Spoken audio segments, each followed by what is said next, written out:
বন্ধুরা, সকালবেলা হাঁস মুরগিগুলো খাওয়া দাওয়া শেষ করে ঘোরাফেরা করছে, দেখতে পাচ্ছেন। আজকে সকালে একটু দেরি করে আসলাম। আকাশ অনেক ভালো, সুন্দর একটা আবহাওয়া, ব্যবসা গরম, মানে সুন্দর আবহাওয়া বলতে বলছি যে প্রতিদিনই বৃষ্টি হচ্ছে। আজকে অন্তত সকালে বৃষ্টি নাই, আকাশ একটু মেঘলা করে, ক্ষণে ক্ষণে মেঘলা, ক্ষণে ক্ষণে রোদ। এই নিয়ে আজকে সকালের আবহাওয়া, বুঝতেই পারছেন। আসসালামু আলাইকুম ওরহমাতুল্লাহি ওয়া বারাকাতুহু। আমাদের গ্রুপ পক্ষ থেকে সাত বাগানে সবাইকে স্বাগতম। বন্ধুরা, সকালে কর্মকাণ্ড নিয়ে আজকে যে ভিডিওটা দিচ্ছি সেটা রাজহাঁসগুলো অলরেডি ডিম পাড়া শুরু করছে। আমার পুরান রাজহাঁসগুলো, যেগুলো এই যে পুরান রাজহাঁস আপনারা দেখতে পাচ্ছেন, যে পুরান রাজহাঁসগুলো এগুলো আমার ডিম পাড়ে। পাশাপাশি যে অ্যাডাল্ট যে রাজহাঁসগুলো এগুলো এখনও ডিম পারে না, তবে আশা করি খুব শীঘ্রই ডিম পারবে, কারণ এদের অলরেডি 5 মাস হয়ে গিয়েছে। তো খুব শীঘ্রই আশা করি ডিম দিয়ে ফেব্রুয়ারি মাসে আনছি। ফেব্রুয়ারি, মার্চ, এপ্রিল, মে, জুন, জুলাই, আগস্ট, হ্যাঁ প্রায় 6 মাস হয়ে আসছে। ফেব্রুয়ারি মাসে না, মার্চ মাসে আনছি, মানে আমার জানার মতে 5 মাস, 5.5 মাস চলছে। তো আশা করি খুব শীঘ্রই ডিম দেবে। যদি এখন না দেয় তাহলে শীতকালে ডিম দেবে। পাশাপাশি আমার চীনা হাঁস আছে, দেখেন, চীনা হাঁসগুলো ডিম পাচ্ছে, তবে ওইভাবে না। ওরা আসলে রাজহাঁস বলেন আর চীনা হাঁস বলেন, ওদের তেমন একটা ডিম পারে না। জাস্ট ওদের মাংসের জন্য আমার মনে হয় যে আপনারা সাথে পালতে পারেন। আর সাথে হাঁস না পালাই বেটার। আমি শখ করে পালতেছি, অভ্যাস হয়ে গিয়েছে, তাই পালি। প্রথমত হলো কয়েকটা অসুবিধা। একটা হলো স্বাদ নোংরা করে ফেলে, 2 নম্বর হচ্ছে প্রচুর খাবার খায়, যা স্বাদে এই তুলা খাবার মানে কিনে খাবার দিতে দিতে আসলে অনেকটাই আর্থিক সংকটে পড়তে হয়। এই বিশেষ করে রাজহাঁস আর চীনা হাঁসগুলো প্রচুর খাবার খায়।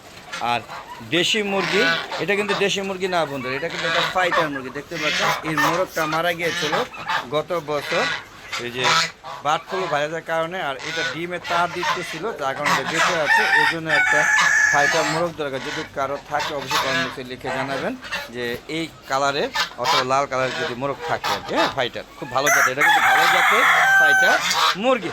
তো বন্ধুরা, পাশাপাশি দেখেন এই যে কোথায় বসে বসে আমার দেশি মোরগ খাবার খাচ্ছে। এরা এখানে খেয়ে অভ্যস্ত, এখানে খাবার খায়। আর এই দেখেন আমার চীনা হাঁসগুলো এক একটা সাইজ দেখেন বন্ধুরা, দেখেন বন্ধুরা, সাইজ দেখুন, তাহলে সাইজ দেখুন, তারপরে মন্তব্য করবেন বন্ধুরা। আর এই যে আমার দেশি মুরগিটা ডিম পেড়ে পুজো হয়ে গিয়েছে। আর এই যে এখানে তারা খাবার খায়, বুঝতে পারছেন। আর এই যে আমার শেডের লেয়ার মুরগিগুলো আটকে পালি, এই যে দেখতে পাচ্ছেন আমার লেয়ার মুরগিগুলো খাওয়া খেয়ে রেস্ট নিচ্ছে। এই যে আমার দেশি কালো পাহাড়ি জাতের মুরগিটা উমা হয়ে গিয়েছে, মানে কুঁজো হয়ে গেছে ডিম পেড়ে পেড়ে। দেখেন কত সুন্দর। এর বয়স অনেক, প্রায় 5 বছর 6 বছর চলতেছে। এর চেহারা দেখলে মনে হয় 5 বছর 6 বছর। কমেন্ট বছর লিখে জানাবেন কত সুন্দর। তো বন্ধুরা, যেটা বলছিলাম যে সাদের উন্মুক্ত অবস্থায় দেশি মুরগি, সোনালি মুরগি এগুলো পালা যায় মিশনারি ফার্মে, অথবা লেয়ার, অথবা আপনার শৌখিন মুরগি। এগুলো পালতে গেলে বিনোদনের রোগ ভালো হয়। কারণ হলো রোদের, ছাদে যে প্রথমে হলো ছাদের তাপমাত্রা প্রচুর গরম থাকে। দ্বিতীয়ত হচ্ছে এই মেঘ, এই বৃষ্টি, এই শীত, বর্ষা, চারদিকে এইরকম কারণে হাঁস মুরগিগুলো, বিশেষ করে হাঁস না মুরগিগুলো অসুস্থ হয়ে যায়। ভ্যাকসিন দিলেও অসুস্থ হয়ে যায়। পাশাপাশি হাঁস, রাজহাঁস আর চীনা হাঁস এগুলো যদি সময় মতো ভ্যাকসিন দেওয়া যায়, আল্লাহর রহমতে কোনো সমস্যাই নেই। তবে আমার অনেক রাজহাঁস, চীনা হাঁস মারা গিয়েছিল, ভ্যাকসিন সময় মতো দিতাম না। ভ্যাকসিন দিতাম, তবে সময় মতো না। যেমন 6 মাস পর ভ্যাকসিন দেওয়ার কথা, কিন্তু 5 মাসের পরে ভ্যাকসিনটা দিয়ে দেওয়া দরকার। কিন্তু আপনি 6 মাস ওভার হয়ে গেছে, আপনি ভ্যাকসিন দেন নাই, 6 মাস 6.5 মাস তারপরে দেখবেন যে ওর ভিতরে জীবাণু অ্যাটাক করে দিচ্ছে। তখন ভ্যাকসিন দিলে সাথে সাথে রিয়াকশন করে এবং 1 সপ্তাহের মধ্যে সব হাঁস মারা যায়। তো এখন থেকে আমি এই বছর, গত বছর থেকে এই বছর পর্যন্ত নিয়মিত ভ্যাকসিন দেওয়ার কারণে আমার বিশেষ করে এই পুরান রাজহাঁসগুলো বেঁচে আছে, চীনা হাঁসগুলো বেঁচে আছে। আর পাশাপাশি চীনা হাঁসের বাচ্চাগুলো ছাদে পালা খুবই টাফ ব্যাপার। এই যে রাজহাঁসগুলো, এগুলো আমার তৈরি করতে এখানে দেখেন 5টা, যে 1টা 2টা 3টা 4টা, আরেকটা আছে কোথাও জানি, মোট 5টা। এখানে 4টা দেখতেছি, আরেকটা কোথাও জানি আছে। আরেকটা, এই যে 5টা, এই 5টা হাঁস তৈরি করতে আমার 100 রাজহাঁস বাচ্চা কিনতে হয়েছিল। পাশাপাশি চীনা হাঁস যে 5টা হয়েছে, এই 5টা তৈরি করতে আমার প্রায় 100 ডিম না, 100 ডিম না, প্রায় 150 ডিম ফুটিয়ে প্রায় 100 বাচ্চা তৈরি করে তারপরে এখান থেকে 5টা ফিরছে। তার মানে বাচ্চা সবই ফুটছে, কিন্তু এগুলোকে বাঁচিয়ে রাখতে পারেনি, মারা গিয়েছে বিভিন্ন ধরনের ভাইরাসে। এই 10 দিন 15 দিন পর সব মারা গিয়েছে। যাক, অবশেষে আমি সক্ষম হয়েছি এই হাঁসগুলো বেঁচে রাখার জন্য। এগুলো পুরান হাঁস, আল্লাহর মধ্যে এগুলো এখনও টিকে আছে। এগুলো বয়স কিন্তু 4 থেকে 5 বছর। হ্যাঁ, খেতে খুব সুস্বাদু হবে, যেহেতু হাঁস নাকি যত বয়স হয় তত স্বাদ হয়। তো সেই ক্ষেত্রে এই হাঁসগুলো প্রচুর স্বাদ হবে আশা করা যায়। তবে ডিম পাড়া আগে যে পরিমাণ দিয়েছে সেখান থেকে কমে গিয়েছে।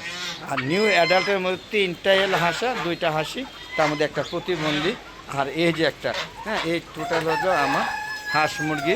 হ্যাঁ, খোঁজ খবর। তো বন্ধুরা, প্রচুর রোদ উঠেছে, ভিডিওটা বেশি বড় করবো না, রেখে দিচ্ছি। যদি ভালো লাগে তাহলে অবশ্যই আমার হালাদা এগ্রো চ্যানেলটাকে সাবস্ক্রাইব করে পাশে বেল আইকনটা ক্লিক করে দেবেন। আর বন্ধুরা, আমার একটা ফেসবুক পেজ আছে, মিজান এগ্রো বিডি।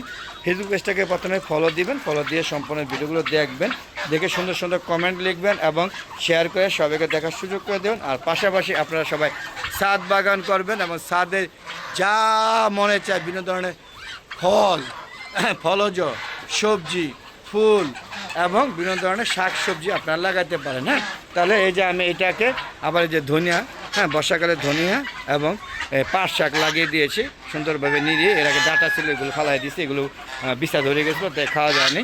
আর এই দেখুন কলমি শাকগুলো, এটা খাওয়ার উপযুক্ত হয়েছে। আর এগুলো কেটে দিয়েছিলাম, নষ্ট হয়ে গেছে, আবার হচ্ছে ইনশাল্লাহ খাওয়া যাবে। মোট কথা, আমি ওয়ালটাকেও ছাদে, হ্যাঁ, ছাদ বাগান হিসেবে ব্যবহার করেছি। আপনারাও ছাদ বাগান করুন এবং ছাদে প্রয়োজনীয় সবজি ফলমূল আপনাদের প্রয়োজনীয়ভাবে গ্রহণ করুন।